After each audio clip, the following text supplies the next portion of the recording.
မင်္ဂလာပါခင်ဗျာကျွန်တော်နာမည်နိုင်လင်းထုံးပါကျွန်တော်ကဒီနေ့သင်ခန်းစာလေးမှာဆိုရင်ကျွန်တော်တို့ Microsoft Word မှာစာမျက်နှာတွေကိုကြော်ပြီးတော့ WaterMark တွေတက်လို့ရတဲ့နည်းလမ်းလေးကိုကျွန်တော်ကဒီသင်ခန်းစာလေးမှာလက်တွေ့သင်ပြပေးသွားမှာဖြစ်ပါတယ်ကျွန်တော်တို့ WaterMark ထည့်တယ်ဆိုတာကကျွန်တော်တို့ကိုရေးထားတဲ့စာတွေရဲ့နောက်ခံအရေးလေးတွေကျွန်တော်တို့ထည့်တာပေါ့နော်ကိုရေးထားတဲ့စာတွေထဲမှာနောက်ခံအရေးလေးတွေ WaterMark ဒီရေးစာလေးတွေထည့်တဲ့အခါမျိုးတွေကျွန်တော်တို့ပြောတာဖြစ်ပါတယ်ဒီတော့ကျွန်တော်တို့ WaterMark ဆိုတာကဘယ်လိုဟာလေးလဲဆိုတော့ကျွန်တော်ဒီမှာတစ်ချက်နမူနာလေးပြပေးပါမယ်ကျွန်တော်တို့ဒီမှာ PDF file လေးရေးထားတာရှိတယ်ပေါ့နော်အဲ့တော့ကိုရေးထာ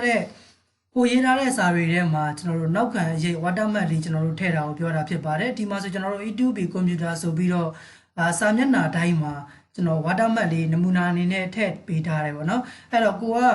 ကိုရေးထားတဲ့စာတွေထဲမှာစိတ်ကြိုက်စာမျက်နှာလေးတွေကိုပဲ WaterMark လေးတွေရွေးပြီးတော့ထည့်ချင်ပါတယ်ပေါ့နော်စာမျက်နှာတိုင်းကိုက WaterMark တွေမထည့်ချင်ဘူးဆိုရင်လည်းပြုလုပ်လို့ရတယ်အဲ့တော့ဒီသင်ခန်းစာလေးကကျွန်တော်တို့ WaterMark လေးတွေကိုစိတ်ကြိုက်စာမျက်နှာတွေမှာရွေးချယ်ပြီးတော့မှအသုံးပြုလို့ရတဲ့နည်းလမ်းလေးဖြစ်ပါတယ်ဒီစာအုပ်လေးဆိုကျွန်တော်တို့နမူနာအနေနဲ့ထားပါတော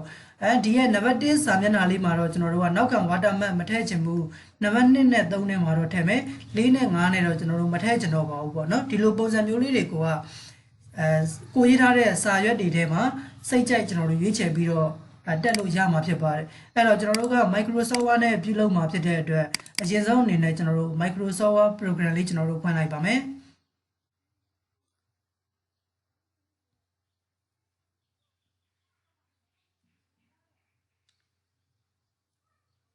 Microsoft Word software လေးကျွန်တော်တို့ပွင့်လာပြီဆိုရင်တော့ blank document ဆိုတာကိုကျွန်တော်တို့ယူပေးပါမယ်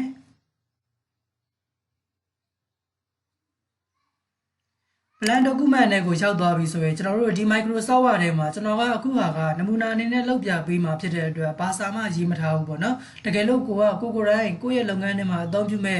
ကိုရေးထားတဲ့စာတွေထဲမှာနောက်ခံ WaterMark လေးတွေကျွန်တော်တို့ထည့်ချင်ပါတယ်ဆိုရင်တော့စာမျက်နှာတိုင်းမှာကျွန်တော်တို့ရေးထားတဲ့စာတွေရှိပါလိမ့်မယ်ဒီမှာတော့ကျွန်တော်ကနမူနာအနေနဲ့ပြပေးမှာဖြစ်တဲ့အတွက်လောလောဆယ်စာမျက်နှာလေးကတစ်ရွက်ပဲရှိသေးတယ်ပေါ့နော်အဲ့တော့ကျွန်တော်တို့နောက်ထပ်စာမျက်နှာလေးတွေကို၄-၅ရွက်လောက်ကျွန်တော်တို့ခေါ်လိုက်ပါမယ်စာမျက်နှာအသစ်လေးတွေထပ်ပြီးတော့ခေါ်ချင်တယ်ဆိုရင်တော့ keyboard ကနေပြီးတော့ control ရဲ့ enter ရဲ့နှိပ်ပြီးတော့ကျွန်တော်တို့နောက်ထပ်စာရွက်အသစ်လေးတွေကိုကျွန်တော်တို့ထပ်ပြီးတော့ခေါ်လို့ရမှာဖြစ်ပါတယ်ဒါဆိုရင်တော့ကျွန်တော်တို့စာမျက်နှာလေးတွေ9ရွက်6ရွက်လောက်ကျွန်တော်တို့ရသွားပြီပေါ့နော်ဒီထဲမှာကျွန်တော်တို့ကWaterMark ထည့်ချင်တာဖြစ်တဲ့အတွက်ကျွန်တော်တို့ဘယ်ကိုသွားပေးရမလဲဆိုရင် design ဆိုတဲ့တက်ထဲကိုကျွန်တော်တို့သွားပေးရပါမယ်ပြီးရင်တော့ WaterMark ဆိုတဲ့ထဲကိုကျွန်တော်တို့သွားပေးရမှာဖြစ်ပါတယ်အဲ့တော့ဒီရဲ့ WaterMark ထဲမှာကိုယ့်ရဲ့စာရွက်ထဲမှာကိုရေးသားတဲ့စာတွေထဲမှာ WaterMark ကိုကဘယ်လို design နဲ့ထည့်ချင်တာလဲပေါ့နော်ကိုကဒီစလုံးကိုအဆောင်လိုက်ထည့်ချင်တာလားအတက်လိုက်လေးထည့်ချင်တာလားပေါ့နော်ကိုထည့်ချင်တဲ့ပုံစံလေးကိုကျွန်တော်တို့ကရွေးချယ်ပြီးတော့အသုံးပြုလို့ရမှာဖြစ်ပါတယ်အဲ့တော့ဒီမှာဆိုရင်ကျွန်တော်တို့က confidential ဆိုပြီးတော့မှအဆောင်ပုံသဏ္ဍာန်လေးကိုရွေးချယ်လိုက်တဲ့အခါမှာဆိုရင်ကျွန်တော်တို့စာမျက်နှာတိုင်းမှာ confidential ဆိုတဲ့ WaterMark အဆောင်လေးကျွန်တော်တို့ဝင်လာမှာဖြစ်ပါတယ်ဒီကကျွန်တော်တို့ကသူပေးထားတဲ့စာကြီးကိုကျွန်တော်တို့မကြိုက်ဘူးကိုယ့်ရဲ့စိတ်တိုင်းကျစာတွေကိုပြန်ပြီးတော့ဒီပြင်ချင်တာဖြစ်တဲ့အတွက် WaterMark ဆိုတဲ့ထဲကနေပြီးတော့ custom WaterMark ဆိုတဲ့ထဲကိုကျွန်တော်တို့ဝင်ပေးပါမယ်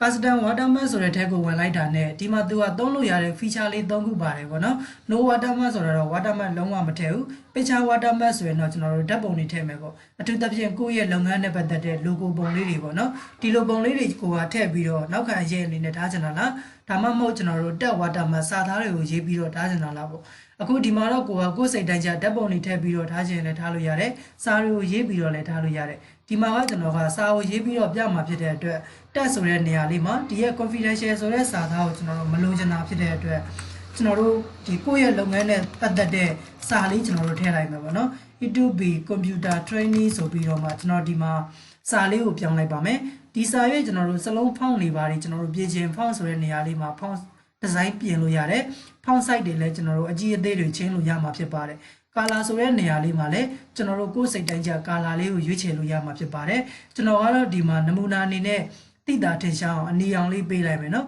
okay ဆိုပြီးတော့လုပ်လိုက်ပါမယ်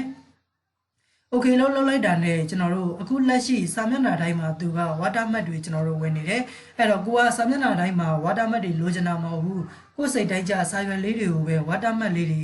တ တိတက်ရွေးပြီးတော့ထဲချင်တာဖြစ်တဲ့အတွက်အရင်ဆုံးအနေနဲ့ထဲလို့ရအောင်ပြုလုပ်ပေးရမယ်ဘယ်ကနေပြုလုပ်မလဲဆိုရင်ကျွန်တော်တို့ဒီမှာစာရွက်ရဲ့ဘေးကလနာလေးကိုကျွန်တော်တို့ဒဘယ်ကလစ်နှိပ်ပြီးတော့ထောက်လိုက်ပါမယ်ဒါဆိုကျွန်တော်တို့ဟာတာခေါင်းစည်းတွေတက်တဲ့နေရာစာမျက်နှာနံပါတ်တွေတက်တဲ့နေရာလေးကိုသူကချက်သွားမှာဖြစ်ပါတယ်ဒီနေရာလေးကိုကျွန်တော်တို့ကာစာလေးဝင်သွားပြီဆိုမှကျွန်တော်တို့တက်ထားခဲ့တဲ့ WaterMark လေးမှာ mouse pointer လေးကိုကျွန်တော်တို့အခုလိုမျိုးလေးပေါ်အောင်ထောက်ပါမယ်ကလစ်လေးတစ်ချက်ထောက်လိုက်ပါမယ်ထောက်လိုက်လို့ဆိုရင်သူကဒီလိုလေးပေါ်သွားမယ်ပေါ့နော်ဒီလိုပေါ်လာတဲ့အခါမှာကိုကဒီရဲ့ WaterMark စလုံးဒီဇိုင်းကိုကျွန်တော်တို့မကြိုက်သေးဘူးနောက်ခံစလုံးဒီဇိုင်းတွေကိုထပ်ပြီးတော့ကိုယ်စိတ်တိုင်းကြဒီဇိုင်းလေးတွေနဲ့ပြန်ပြီးတော့ change ပါစေဆိုလဲ change လို့ရတယ်ဒီပေါ်မှာကလစ်တစ်ချက်ထောက်လိုက်ပြီဆိုတာနဲ့ဒီပေါ်မှာကျွန်တော်တို့ဒီဇိုင်းရဲ့ format ဆိုပြီးနှစ်ခုပေါ်တယ်အဲ့တော့ဒီစလုံးရဲ့ပုံစံလေးတွေကိုစတိုင်လေးပြောင်းချင်တာဖြစ်တဲ့အတွက် format ဆိုတဲ့ထဲကိုကျွန်တော်တို့ဝင်လိုက်ပါမယ်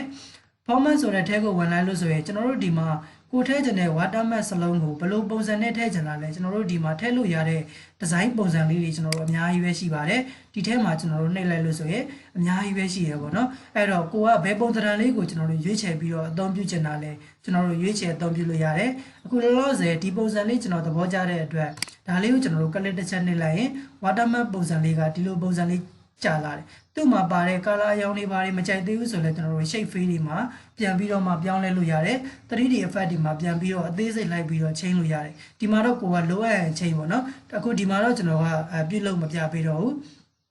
ဒီမှာကျွန်တော်တို့ကဒီလိုပုံစံလေးရပြီဆိုရင်ဒီထဲမှာကျွန်တော်တို့အခုလက်ရှိစာမျက်နှာတိုင်းမှာသူက WaterMark တွေဝင်နေတော့မယ်နော်အဲ့တော့အခုလက်ရှိဒီမှာသူ့ကိုကလစ်လေးပေးပြီးတော့ဒီရဲ့ကျွန်တော်တို့လုပ်ထားတဲ့ design လေးကိုအဲ့ဒီ WaterMark လုပ်တဲ့ထဲမှာကျွန်တော်တို့သွားပြီးတော့စိတ်ပေးရမှာဖြစ်ပါတယ်ဒီတော့ design ဆိုတဲ့တက်ထဲကိုပြန်ဝင်ပါမယ် WaterMark ဆိုတဲ့ထဲကနေပြီးတော့ဒီအောက်ဆုံးလေးမှာကျွန်တော်တို့ save selection to WaterMark gallery ဆိုတာလေးရှိပါတယ်ဒါလေးကိုကျွန်တော်တို့ကလစ်တစ်ချက်နှိပ်ပြီးတော့သိမ့်ပေးရမှာဖြစ်ပါတယ်အဲ့တော့အခုဒီ design လေးကိုကျွန်တော်တို့ပြောချင်တာကပုံသေးထားခဲ့တာပေါ့နော်ဒါလေးကိုကျွန်တော်တို့စာရီရေးတိုင်းမှာကိုစိတ်ကြိုက်စာမျက်နှာဒီကိုထဲချင်တဲ့စာမျက်နှာလေးတွေမှာ WaterMark တွေထည့်ချင်တယ်ဆိုရင်ဒီရဲ့ WaterMark လေးကြီးပဲကျွန်တော်တို့ကပုံသေးသတ်မှတ်ပြီးတော့မှထည့်တဲ့အနေအထားလေးကိုပြောတာဖြစ်ပါတယ်အဲ့တော့ဒီမှာကိုပေးချင်တဲ့နာမည်လေးတွေကျွန်တော်တို့ပေးခဲ့လိုက်မယ်ပြီးရင်ဒီအောက်မှာကျွန်တော်တို့ category ဆိုတဲ့နေရာမှာ general ဆိုပြီးတော့ဝင်နေပါတယ်သူ့မှာကျွန်တော်တို့ general မထားဘူး urgent ဆိုတာလေးကိုရွေးပေးလိုက်ပါမယ် okay ဆိုတာလေးကျွန်တော်တို့နှိပ်ပေးလိုက်မယ်နှိပ်ပြီးသွားပြီဆိုရင်တော့ဒီရဲ့ WaterMark လက်ရှိထည့်ထားတဲ့ဒီ WaterMark ကကျွန်တော်တို့စာမျက်နှာတိုင်းမှာပါနေတာဖြစ်တဲ့အတွက်သူ့ကိုမလိုအပ်တော့ဘူးပြန်ပြီးတော့ဖြုတ်ပေးရမယ် WaterMark ထဲကနေပြီးတော့ remove WaterMark ဆိုတာလေးနဲ့ကျွန်တော်တို့ပြန်ပြီးတော့ဖြုတ်ပေးရမှာဖြစ်ပါတယ်ဒီလိုလေးဖြုတ်ပြီးသွားပြီဆိုရင်တော့ကျွန်တော်တို့စာရီပုံမှန်ရေးနေကြအတိုင်းပဲစာရေးလို့ရတဲ့နေရာလေးမှာစာရွက်ထဲမှာကလစ်နှစ်ချက်ချပြီးတော့မှကာစာလေးပြန်ပြီးတော့ချပေးပါမယ်ဒီလိုမျိုးချပြီးသွားပြီဆိုမှကိုယ်စိတ်ကြိုက်စာမျက်နှာလေးတွေမှာကိုယ့်ရဲ့စိတ်တိုင်းကျ WaterMark လေးတွေကိုကျွန်တော်တို့ကိုထဲချင်တဲ့စာမျက်နှာတွေမှာရွေးပြီးတော့ထည့်လို့ရမှာဖြစ်ပါတယ်အဲ့တော့နံပါတ်1စာရွက်လေးမှာတော့ကျွန်တော် WaterMark မထည့်တော့ဘူးနံပါတ်2စာရွက်လေးမှာ WaterMark ထည့်ချင်တာဖြစ်တဲ့အတွက်2စာရွက်လေးမှာကာစာလေးချပါမယ်ပြီးရင် WaterMark ဆိုတဲ့ထဲကိုကျွန်တော်တို့သွားလိုက်မယ်။အောက်ကို screw bar နဲ့နည်းနည်းလေးဆွဲကြည့်လိုက်လို့ဆိုရင်အစောနာကကျွန်တော်တို့ပြုလုပ်ထားခဲ့တဲ့ WaterMark design လေးကဒီနေရာလေးမှာကျွန်တော်တို